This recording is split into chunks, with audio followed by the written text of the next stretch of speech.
ఈ 2 డేస్ నానమ్మ చేసిన వంటలు చూసి ఎంజాయ్ చేశారా? నాయనమ్మ ఊరెళ్ళిపోయింది. ఇక నుంచి నా వంటలే చూసేయండి. ఫిష్ ఫ్రైని మనకు నచ్చినట్లుగా డిఫరెంట్ వెరైటీస్‌గా చేయొచ్చు. అందులో ఇదొక రకం.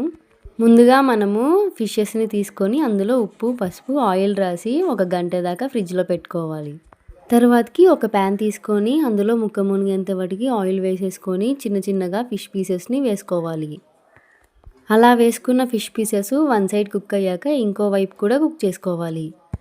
2 సైడ్స్ ఫిష్ పీసెస్ మంచిగా ఫ్రై అవుతుండగా కాస్తంత కరివేపాకు రెమ్మల్ని వేసుకోవాలి. కరివేపాకు కూడా ఒకసారి ఫ్రై అయ్యాక మనము ఫిష్ పీసెస్ని తీసి పక్కన పెట్టేసుకోవాలి. ఇప్పుడు అదే ప్యాన్లో మరలా కాస్తంత ఆయిల్ వేసేసి అందులో అల్లం వెల్లుల్లి పేస్ట్ వేసి మంచిగా ఫ్రై చేసుకోవాలి. ఇప్పుడు మరలా ముందుగా ఫ్రై చేసి పెట్టుకున్న ఫిష్ పీసెస్ మరియు కరివేపాకు రెమ్మల్ని వేసుకోవాలి. ఇప్పుడు ఫిష్ పీసెస్కి తగినట్లుగా 2 టేబుల్ స్పూన్ దాకా కారం వేసుకొని ఒక 5 నిమిషాలు మగ్గించుకుంటే ఎంతో టేస్టీ అయిన ఫిష్ ఫ్రై అనేది రెడీ అవుతుంది.